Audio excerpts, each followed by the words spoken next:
জনাব আব্দুল হামিদ পালিয়ে যান এবং রাষ্ট্রপতির এবং এই আমাদের স্বরাষ্ট্র উপদেষ্টার নাটকটা দেখেছেন। এই ফ্যাসিবাদী আওয়ামী লীগ এবং তার দোসরদের নিষিদ্ধ করা, তাদের সম্পদ বাজেয়াপ্ত করা, একই সাথে গত 16 বছরে যারা অবৈধ এবং লুটপাটের মাধ্যমে জনগণের রক্ত চুষে সম্পদ করেছে, সেই সম্পদও বাজেয়াপ্ত করে এই গণ অভ্যুত্থানে এবং গত 16 বছরের গুম খুন রাজনৈতিক নিপীড়নে ক্ষতিগ্রস্তদের পুনর্বাসনে ব্যয় করার জন্য আমরা সরকারের প্রতি আহ্বান জানিয়েছি।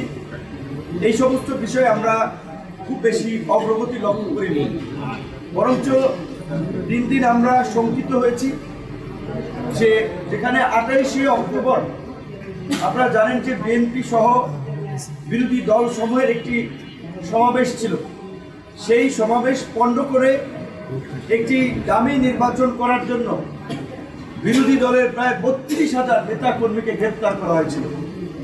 আমরা খুব আশ্চর্যজনকভাবে লক্ষ্য করছি যে গত এই 5ই আগস্টের পর এখন পর্যন্ত আওয়ামী লীগের 32,000 তো দূরের কথা 3200 নেতাকর্মীকে ওইভাবে গ্রেপ্তার করা হয়নি, যার ফলে এই গণ অভ্যুত্থানের অংশীজনদের উপরে নেতৃত্ব দানকারী বিভিন্ন ছাত্র নেতা, জননেতা তাদের উপরে হামলা হচ্ছে।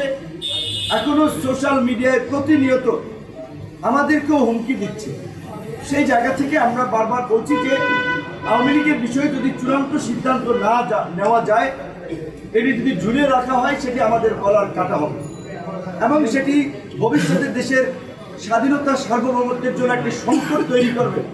কারণ এই আওয়ামী লীগ শুধুমাত্র এই দেশের অভ্যন্তরীণ কোনো রাজনৈতিক সংগঠন নয়, এটি সীমান্তের ওপার থেকেও একটি ষড়যন্ত্রকারী সংগঠন হিসেবে কাজ করছে।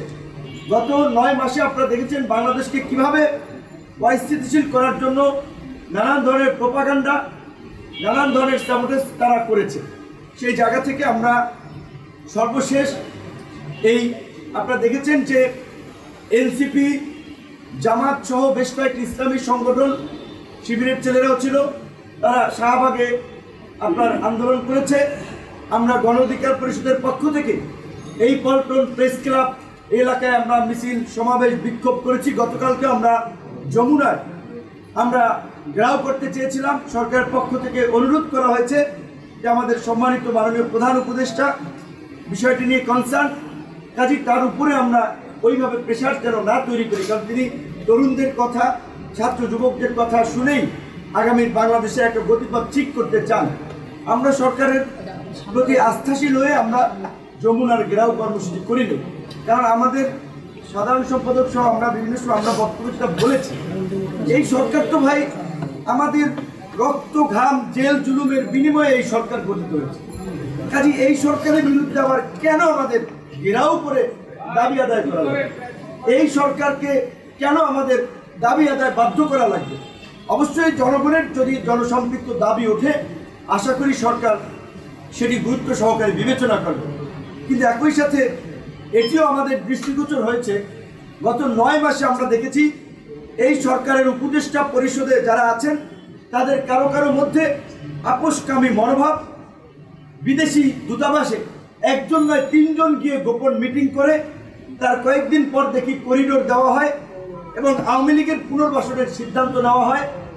দামি রাষ্ট্রপতি এবং এই ফ্যাসিবাদের অন্যতম পৃষ্ঠপোষক রাষ্ট্রের সর্বোচ্চ জায়গা থেকে জনাব আব্দুল হামিদ পালিয়ে যান এবং রাষ্ট্রপতির এবং এই আমাদের স্বরাষ্ট্র উপদেষ্টার নাটকটা দেখেছেন, কিশোরগঞ্জের এসপিকে প্রত্যাহার করেছে। আচ্ছা, রাষ্ট্রপতি থাকে ঢাকায়, উনি ঢাকা থেকে পালিয়ে গেলেন, সেটার জন্য দায়ী হতে পারে ইমিগ্রেশনের কর্মকর্তারা, সেটার জন্য দায়ী হতে পারে এসবির কর্মকর্তারা, সেটার জন্য দায়ী হতে পারে পুলিশের ঊর্ধ্বতন কর্মকর্তা। কিশোরগঞ্জের আইজি এই এসপি কি করবে? তো এইভাবে উদর পিণ্ডি উদর ঘরে তারা চাপিয়ে কিছু কিছু উপদেষ্টা আমাদেরকে একটা ভূগোল বোঝাচ্ছে। এইটাও আমরা পরিষ্কার করে বলতে চাই, ব্যক্তি ডক্টর ইউনূসের কারণে এই উপদেষ্টাদের অনেকের বিরুদ্ধে এখন পর্যন্ত আমরা ওইভাবে আন্দোলন করি নাই। নাহলে এই উপদেষ্টারা এতদিন যেই সমস্ত পাগলামি করেছেন, যেই সমস্ত ভাবসাব দেখাচ্ছেন, এই উপদেষ্টারা সচিবালয়ে ঢুকতে পারতো না যদি আমরা রাস্তায় নামতাম।